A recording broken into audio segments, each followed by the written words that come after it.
राग सोरठ। कली में देखा ज्ञान चंबा, बात न मोल रचे अति सुंदरा, चेजा जिमीन थम्बा। अंग न इंद्रिय अंतस करन वाचा, ब्रह्म न पहुँचे कोय। यों कहे साख पुरावे श्रुति, फिर कहे अनुभव होए। अहम ब्रह्मास्मि होए के बैठे, तत्वमसि और कहावे। स्वामी शिष्य न क्रिया करनी, यों माँ बाके दृढ़ावे। सत प्रमाण से ब्रह्म है न्यारा, सो कहे अद्वैतम आप। माया ईश्वर त्रिगुणामते, हम ही रहे सब में व्याप। ईश्वर फिरे न रहे त्रिगुणा, त्रिगुण चले जीव बेले। या कावे ब्रह्म सब पैदास यहाँ थे, और जात हैं आप अकेले। कुबत कछुए न पाइए माए, खेले मुँह में परे बस मन। पोम का एक न चढ़ सके, कावे ईश्वर को माँ कारण। तीन शरीर उड़ावे मुखते, आप होत हैं ब्रह्म। पूछे ते कयाम भोगवे प्रारब्ध जो कर्म। माया ईश्वर ते होत हैं न्यारे, न्यारे होत तीन देहा। अद्वैत को प्रारब्ध लगावे, देखा ज्ञान बड़ा ब्रह्म येहा। ऐसे कोट ब्रह्मांड हो विफल में, अद्वैत के हुकुमा। एक आवे ब्रह्म शुद्ध नहीं, ब्रह्म घर की द्वैत अद्वैत नहीं गामा। ये सुख मुनि बानी बोलिया वेदांता, सो इनो क्यों समझी जाए। होशी प्रगट प्रकाश निज बुध को, सो महामत देशी बताए। सो महामत देशी बताए। ये सुख मुनि बानी बोलिया वेदांता, सो इनो क्यों समझी जाए। होशी प्रगट प्रकाश निज बुध को, सो महामत देशी बताए। सो महामत देशी बताए। चौपाई 10 प्रकरण 31, चौपाई 368 श्री किरंतन ग्रंथ को 31वें प्रकरण को हिंदी सरलार्थ।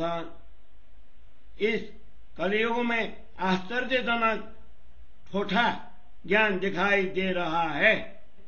लोग मात्र बातों के सुंदर महल बनाते हैं, जिसकी न कोई नींव दिखाई देती है, न भूमि है और न ही कोई स्तंभ है।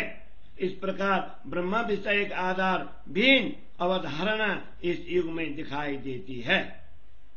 इस शरीर के मन, वतन, गुण, अंग, इंद्रियां तथा अंतस्करण कोई भी पूर्ण ब्रह्म परमात्मा का परिचय प्राप्त करने में समर्थ नहीं है। इस प्रकार सिद्धांत कहकर संसार के ज्ञानी जन वेदों की साथी देते हैं। फिर यह भी कहते हैं कि ब्रह्म तो मात्र अनुभव ही हो सकता है। ऐसे वेदांती लोग अहम ब्रह्मास्मि, मैं स्वयं ब्रह्म हूँ, अहम ब्रह्मास्मि बनकर बैठे हैं और अपने शिष्यों को भी तत्वमसि, तुम भी वही ब्रह्म हो कहते हैं। इस प्रकार वेदांत महावाक्यों को अपने ऊपर घटाते हैं। वस्तुतः ब्रह्ममय होने पर स्वामी और शिष्य की कोई क्रियाकलाप होती ही नहीं है। शास्त्रों के कथनों को उद्धृत करके वे कहते हैं कि ब्रह्म तो 6 प्रमाणों प्रत्यक्ष, अनुमान, उपमान, शब्द, अनुपलब्धि और अर्थापत्ति ये अलग हैं। दूसरी ओर कहते हैं कि हम तुम सभी अद्वैत हैं। माया, ईश्वर, त्रिगुण ये सब हमसे ही उत्पन्न हुए हैं और हम ही सृष्टि में व्याप्त हैं। शास्त्रों के अनुसार जब ईश्वर अर्थात नारायण का लय हो जाता है तो जीव सहित त्रिगुणमयी सृष्टि का भी नाश होता है, किंतु स्वयं ब्रह्म होने का झूठा अभिमान रखने वाले वेदांती इस सृष्टि को स्वयं से पैदा हुई मानते हैं।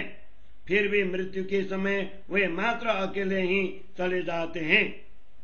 यदि वे स्वयं ब्रह्म होते तो उनके जाते हुए पूरे ब्रह्मांड का ही लय होना चाहिए। स्वयं को ब्रह्म कहने वाले वेदांतियों के ज्ञान में कोई तथ्य नहीं है। वे स्वयं तो मन की इच्छाओं की वशीभूत होकर मोह में पड़े हुए हैं। शास्त्रों में बताई गई सप्त भूमिकाओं शुभेच्छा, विचारणा, तनमानुषा, सत्वापति, असंशक्ति, पदार्थ भावना और तुर्येगा में से एक भूमिका पर भी वे आरोहण नहीं कर सकते। फिर वे स्वयं को ईश्वर का भी महाकारण, ईश्वर के भी सर्जक ब्रह्म होने का दावा करते हैं। ऐसे लोग स्थूल, सूक्ष्म और कारण इन तीनों शरीरों को कथन मात्र से पार कर स्वयं को तुर्यावस्था में मानकर ब्रह्म होने का दावा करते हैं। यदि उनसे पूछा जाए कि तुम इस संसार में क्यों पड़े हुए हो, तो वे उत्तर देते हैं कि हम प्रारब्ध भाग्य में लिखित कर्मों का फल भोग रहे हैं। ऐसे तथाकथित ज्ञानी अपने आप को ब्रह्म मानकर ब्रह्म की भांति स्वयं को भी माया और ईश्वर से अलग समझते हैं तथा स्थूल, सूक्ष्म और कारण इन तीनों शरीरों से भी स्वयं को अलग मानते हैं। स्वयं ब्रह्म बनकर अद्वैत ब्रह्म को कर्म और प्रारब्ध के साथ जोड़ते हैं। इस प्रकार के उनके ब्रह्म ज्ञान से बड़ा आश्चर्य होता है। अद्वैत ब्रह्म की आज्ञा से, अद्वैत ब्रह्म परमात्मा की आज्ञा से अक्षर ब्रह्म ऐसे करोड़ों ब्रह्मांडों की रचना करते हैं।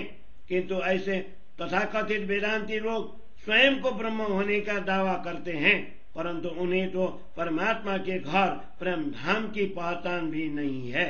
इतना ही नहीं, उन्हें माया और ब्रह्म का परिचय तक नहीं है। सुखदेव मुनि ने श्रीमद् भागवत में वेदांत के सिद्धांतों का सुंदर विवेचना किया है, परंतु उनके इस ज्ञान को ऐसे तथाकथित वेदांती कैसे समझ सकेंगे। निज बुद्धि, जागृत बुद्धि अर्थात तारतम ज्ञान के द्वारा महामती इन सभी रहस्यों का स्पष्टीकरण कर देंगे, जिससे संसार में ब्रह्म ज्ञान का प्रकाश फैलेगा। सुखदेव मुनि ने श्रीमद् भागवत में वेदांतों के सिद्धांतों का सुंदर विवेचना किया है, परंतु उनके इस ज्ञान को ऐसे तथाकथित वेदांती कैसे समझ सकेंगे। निज बुद्धि, जागृत बुद्धि अर्थात तारतम ज्ञान के द्वारा महामती इन सभी रहस्यों का स्पष्टीकरण कर देंगे, जिससे संसार में ब्रह्म ज्ञान का प्रकाश फैलेगा, जिससे संसार में ब्रह्म ज्ञान का प्रकाश फैलेगा। चौपाई 10 प्रकरण 31, चौपाई 368। बोलो श्री प्राणनाथ प्यारे की जय।